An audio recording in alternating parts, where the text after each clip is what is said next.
අයබෝන් අද අපි රෙඩ් අයි තුලින් ඔබත් එක්ක තවත් මාතෘකාවක් කතා බහ කරන්න සූදානම්. මේ දවස්වල පාතාලය ගැන ලොකුවට කතා කරනවා. හැබැයි කවුරුත් කතා කරන්නේ කොහොමද පාතාලයක් නිර්මාණය වෙන්නේ? මේ තරමට කෙනෙක්ගේ මනස හැදෙන්නේ කොහොමද? කෙනෙක්ව වෙඩි තියලා මරන්න, කපල කොටලා මරන්න, බෝම්බ පුපුරව ගන්න මෙහෙම මනසක් මිනිස්සෙක්ට හැදෙන්නේ කොහොමද? අපි ඒ ගැන අද කතා කරන්න සූදානම්. ලයිෆ් ආයතනයේ විධායක අධ්‍යක්ෂ මනෝවෛද්‍ය එන් කුමාරනායක මහත්මයාත් එක්ක ආයබනෝතුමාට. ආයුබෝවන්.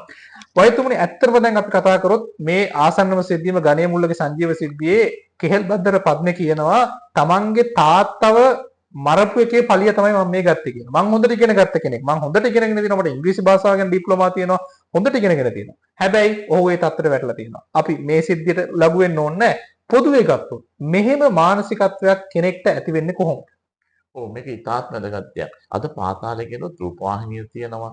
පාර්ලිමේන්තුවේ වෙනතරත් වැඩියෙන් පාතාලය කියලා දැන් මේ දවස්වල කතා කරනවා. මාධ්‍ය තුන, සමාජ මාධ්‍ය තුන කතා කරනවා. හැබැයි මේ මාධ්‍ය තුන හැම කතා කරන්නේ පාතාලයේ තියෙන විද්‍යාත්මක ස්වරූපය සොයා ගන්න නෙවෙයි. මේ අර මේ ලේඩි තාම ඇල්ලුවේ නැද්ද? මොකද්ද වෙලා තියෙන්නේ? මේව මං හිතන්නේ අර රස කර හරියට මේ මාස 4න් පාතාලය හැදෙනවා වගේ පෙන්වන්න මාධ්‍ය උලුප්පලා පෙන්වනවා වගේ දෙයක් මං දකින්නේ. මොකක්ද ඔබ ඇහුවා වැදගත් ප්‍රශ්නයක්. ඇයි මේ පුංචි දරුවෙක් ලස්සනට හදපු දරුවෙක් කාගෙත් ආදරේ තියෙන පොඩි කාලේ මේ දරුවා අපරාධකාරයෙක් වෙන්නේ කොහොමද? අනුන්ගේ ලේ දකින්න, ඔවුන්ට හානි කරන්න, ඔවුන් කපල කොටලා ඒකෙන් ආස්වාදයක් ලබන්න. කොහොමද මේ මනස වෙනස් වෙන්නේ? මේකට කියනවා සමාජ විරෝධී පෞරුෂය කියලා. මේකට කියනවා ඇන්ටි සෝෂල් පර්සනැලිටි ඩිසෝඩර් කියලා. මේකෙන් උගා සමීක්ෂණ කරලා තියෙනවා ලෝකේ ඉතාම විශිෂ්ට විද්‍යාඥයෙක්. ඔහුට කියනවා ඒඩ්‍රියන් රෙනී කියලා. ඔහු පොතක් ලියලා තියෙනවා Anatomy of Violence කියලා. ඔහු මෙහෙම කියනවා. එකක් තමයි ඥාන, දෙක තමයි පුංචි කාලේ පරිසරය. ඥාන වලින් එන කොටසක් දෙන්න පුළුවන් මේ අපරාධ වලට. ඒත් රෙනී කියනවා ඥාන වලින් ආවට පරිසරයෙන් එන එක තමයි විශාල. ඒක නිසා biology is not your destiny. ජීව විද්‍යාත්මකට ඔබට ලැබෙන දේ වෙනස් කරන්න පුළුවන් පරිසරය මගින්. මම මේ මොකද්ද මේ පරිසරය කියන්නේ? අපි හිතමු පුංචි කාලේ දරුවා දකින්නේ අම්මයි තාත්තගේ රණ්ඩුන. එහෙම නැත්නම් තාත්තා අම්මට ගහන එක නම්. තාත්තා බීලා ඇවිල්ලා ගෙදර ඇති කරන ප්‍රචණ්ඩත්වයක් නම්. එහෙම නැත්නම් තාත්තා බද්ද්‍රව්‍ය වලට ඇබ්බැහි වෙච්ච පරිසරයක නම් දරුවා හැදෙන්නේ. මේකට කියනවා parental abusing කියලා. ඉතාමත් වැදගත් ලක්ෂණයක් තමයි මේ පරිසරය. දැන් මට මතකයි මම කුරුණෑගල රෝහලක දිස්ත්‍රික් වෛද්‍ය නිලධාරියෙක් විදිහට වැඩ කරන කාලේ මම දැක්ක දෙයක් තමයි මේ ගමේ මේ වගේ ප්‍රචණ්ඩත්වය අතිවිශාල විදිහට තියෙනවා. ඒ කියන්නේ ඩොමෙස්ටික් වයලන්ස් ලංකාවේ 60%ක්. ප්‍රධානම කරුණ තමයි අපරාධකරුවෙක් බිහි වෙන්න පුංචි කාලයේ පරිසරය. පුංචි කාලයේ පරිසරයේ ආදරණීය පරිසරයක දරුවෝ හැදෙන්නේ නැත්තම් දැනෙන්න ආදරය කරන්නේ නැති පරිසරයක දරුවෝ හැදෙන්නේ නැත්තම් දැන් අපි බලමු ජෝලම් පිටිය අමරේ කියමු, සොත්තිව පාලේ කියමු, නාවල නිහාල් කියමු. මොවුන්ගේ චරිත කියවුවොත් එහෙම පුංචි කාලේ ඉමෝෂනල් හැඟීම් බෙදා ගන්න පරිසරයක නෙමෙයි වුන් හැදිලා තියෙන්නේ. එක්තරා විදිහක ප්‍රචණ්ඩකාරී පරිසරයක.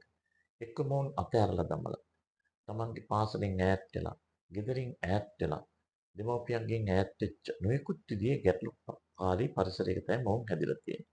එතකොට මේ ඒඩ්‍රියන් රෙනී කියන ක්‍රිමිනොලොජිස්ට් ඇමරිකාවේ ලෝක ප්‍රකට ක්‍රිමිනොලොජිස්ට් කෙනෙක් ඔහු කියනවා පුංචි කාලේ පරිසරය ඉතාත්ම වැදගත් වෙනවා කෙනෙක් අපරාධකරුවෙක් වෙනවද නැද්ද කියන එක. ඥාන වලින් ඔබ ගෙනාවත් ඥාන වලටත් වඩා පරිසරයෙන් තමයි තීරණය වෙන්නේ ඔබ අපරාධකරුවෙක් වෙනවද නැද්ද කියන එක. ඒ කියන්නේ සමාජ විරෝධී පෞරුෂය. මෙන්න මේ සමාජ විරෝධී පෞරුෂයක් තියෙන පුද්ගලෙක් හඳුනගන්නේ කොහොමද? එකක් තමයි කැලර්ලස්නස්. ඒ කියන්නේ හිතක් පපුවක් නැතිකම. දෙක තමයි මැනිපියුලේටිව්නස්. ඕනම දෙයක් සූක්ෂම විදිහට කෙනෙක්ව වෙනස් කරන්න පුළුවන් මනස. සූක්ෂම විදිහට අන්දන්න පුළුවන් කියන. අනිත් එක තමයි lack of remorse. empathy එකක්. දයානුකම්පාවක් නැහැ. අනිත් එක්කෙනාට වෙන හානිය දිහා බලලා ඌට වේදනාවක් තියලා සතුටු වෙන්න පුළුවන්. කෙනෙක් මරණව බලාගෙන ඉඳලා සතුටු වෙන්න පුළුවන්. එතකොට ඔබට ප්‍රශ්නයක් ඇති වෙන්න පුළුවන්. මේ අපරාධකරුවෝ බිහි වෙන්නේ ගෙදර පරිසරයෙන් නම් ජීවත් වෙන පරිසරයක් නම් මත්ද්‍රව්‍ය තිබෙන පරිසරයක් නම් ඒ පරිසරය අවම කිරීමෙන් තමයි අපිට පුළුවන් අපරාධකරුව අවම කරන්න සමාජයේ. ඒ කියන්නේ පොලිසියෙන් අපරාධකරුවෙක් ඇල්ලු පමණින් වෙනි මෙහෙම කියනවා ඇඩ්රියන් වෙනි. ඔහුගේ පොතේ Anatomy of Violence. හුඟක් දේශපාලඥයෝ හිතන්නේ හිරගෙවල් ලොකු කරන්න. දඩුවම් කරන්න. මරණ දඩුවම දෙන්න. නමුත් ඒකෙන් අපරාධ අඩු වෙන්නේ නැහැ. අපරාධයට අවශ්‍ය enrich environment එකක් කියනවා. අපරාධයට අවශ්‍ය පසුබිම අඩු කරන්න ඕන. අවම කරන්න ඕන. ඒ කියන්නේ හොඳ දරුවාට හොඳ ආහාර වේලක් එකක්. දෙක තමයි දරුවා උත්තේජ කරන පරිසරයක්. ආදරයෙන් උත්තේජ කරන පරිසරයක්. ඔහු පොඩි කාලේ රැක බලා ගැනීම. ඊළඟ තමයි ව්‍යායාම. ඔහු ගැන සැලකිලිමත් වීම. මේවයින් අපරාධයට කෙනෙක්ගේ මනස යොමු වීම අවම කරන්න පුළුවන්. ඉතින් ඇඩ්‍රියල් රෙනී කියන මේ ලෝක ප්‍රකට ක්‍රිමිනොලොජිස්ට් ඇමරිකානු පෙනිසෙල්වෙනියා විශ්වවිද්‍යාලයේ මහාචාර්යවරයා කියනවා අපරාධ අවම කරන්න නම් දිගු කාලීන වැඩසටහන් ඉතාම වැදගත් වෙනවා කෙටි කාලීන වැඩසටහන් වලට වඩා. ඒ කියන්නේ destiny biology is not your destiny. ඔබ ජීව විද්‍යාත්මකව උපත්යෙන් ගේන දේ ඔබ තුළ ප්‍රචණ්ඩත්වයේ තියෙන්න පුළුවන්. නමුත් පරිසරය මගින් මේක වෙනස් කරන්න පුළුවන් කියලා කියනවා. නමුත් අද කතා කරන්නේ අපි පරිසරය ගැන නෙවෙයි. අපි දැන් කතා කරන්නේ මේ අපරාධය කොච්චර ඉක්මනින් පොලිසිය ඇල්ලුවද? ඔහු හිරේ දැම්මද? ඔහුට දඩුවම් කරාද? මොකද්ද මේ අපරාධ අල්ලගන්න බැරි කියලා ආණ්ඩුවෙන් ප්‍රශ්න අහන මාධ්‍යවේදී. නමුත් එක මාධ්‍යවේදියෙක් මම අහන දැක්කේ නෑ අපරාධයක් අවම කරන්න මොකද්ද දිගු කාලින වැඩසටහන කියලා. අනිත් එක ඔබ කල්පනා කරන්න දැන් මේ අපරාධවල ස්වභාවය. දේශපාලන ඇතුලේ තියෙනුනේ. අපි දන්නවා සොත්තිවිපාලිගේ දේශපාලනය. ජූලම්පිටි අමරගේ දේශපාලනය. ඊළඟට අපි දන්නවා ගෝනවල සුනිල්ගේ දේශපාලනය. ඇයි මේ දේශපාලනය එන්නේ මෙතෙන්ට?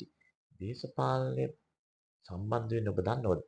දේශපාලඥයා බලනවා ඕනම ජඩ වැඩක්, දාමරික වැඩක්, පාදට වැඩක් ගන්න පුළුවන් අපරාධකරුවෙක්. මොකද හිතක් පපුවක් නැහනේ.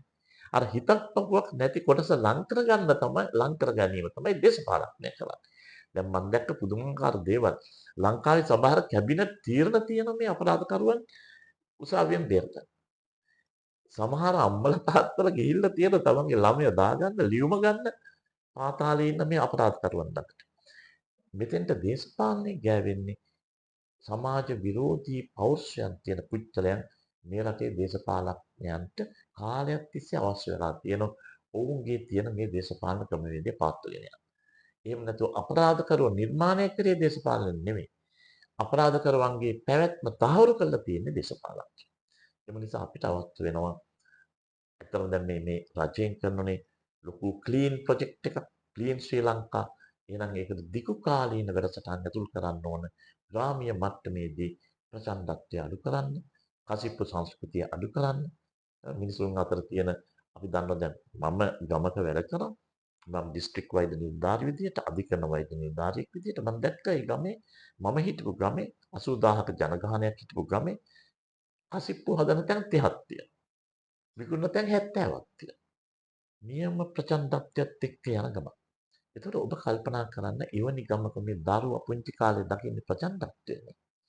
ඒතකොට මේ දරුවන් කී දෙනෙක් අපරාධ වලට යොමු වෙන්න පුළුවන්. ඒක තමයි රෙනී කිව්වේ පරිසරය වෙනස් කරමු, දිගු කාලීන වැඩසටහන් කරමු.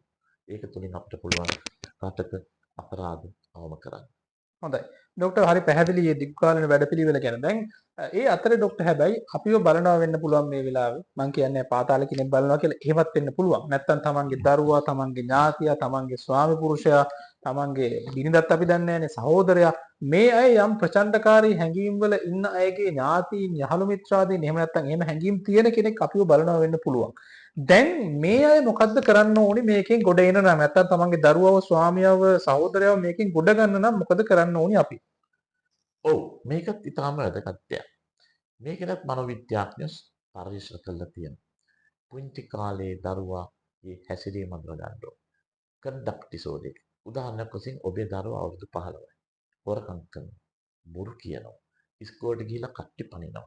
වැඩ කරන්නේ නැහැ. නිතරම අපි ගම හෝ තමන්ගේ යාළුවන් එක්ක ගිහිල්ලා රණ්ඩු වෙනවා. දාමරික වැඩවල යෙදෙනවා. මේ වගේ හැසිරීම් රටාවක් දරුවගේ තියෙනවා නම් ඉක්මනින්ම මනෝවෛද්‍යවරයෙක්ට පෙන්නන්න. පුංචි කාලේදී ප්‍රතිකාර සහ උපදේශනයෙන් මේ දරුවා වෙනස් කරන්න පුළුවන්. ඇයි මං කියන්නේ දැන් ඔය අවුරුදු 11 ඉඳන් අවුරුදු 18 කියන්නේ මොළයේ පෞරුෂ වර්ධනය වෙන කාලේ. ප්‍රීෆ්‍රොන්ටල් කෝටෙක්ස් එක මේ ලලාට කන්නිකාවේ පෞරුෂයට අදාළ පරිපත. ඒ කියන්නේ thinking brain කියලා කියනවා. executive brain කියලා. තීරණ ගැනීමේ පරිපත, ප්‍රශ්න විසඳීමේ පරිපත, හැඟීම් පාලනය කිරීමේ පරිපත, ආදරය කිරීමේ පරිපත, මේ පරිපත ඇතුල් කරන්න පුළුවන් කාලය. දරුවාගේ ප්‍රශ්නය ඔබ හඳුනාගත්තොත් අවම වශයෙන් මගේ දරුවට හරියටම තරහ යනවා. මගේ දරුවා හොරකම් කරනවා, බොරු කියනවා, ගෙදර ඉන්නේ නැහැ, ඉගෙන ගන්නෙ නැහැ. භූතෙක් පැහිලා නෙවෙයි, යක්ෂයෙක් පැහිලා නෙවෙයි, සාන්ති කර්ම කළා හරියන්නේ නැහැ. ඉක්මනින් මනෝවෛද්‍යවරයෙක්ට පෙන්වන්න මොළයේ සෙරොටොනින් වැඩි කරන බෙහෙත් තියෙනවා. ඊළඟට උපදේශනයේ තියෙනවා සිතුවිලි ප්‍රතිකාරය. මේ දෙක එකතු කරොත් මේ දරුවා වෙනස් කරන්න පුළුවන්. හොඳයි ડોક્ટર බොහොම ස්තුතියි නම් අදත් අපි ඊටාම වැදගත් මාතෘකාවක් කතා කරා. අපි තව දවසක නැවත ડોક્ટર මුණ ගැහෙන්න බලාපොරොත්තු වෙනවා. බොහොම ස්තුතියි. ආයුබෝවන්. ආයිබෝවන්.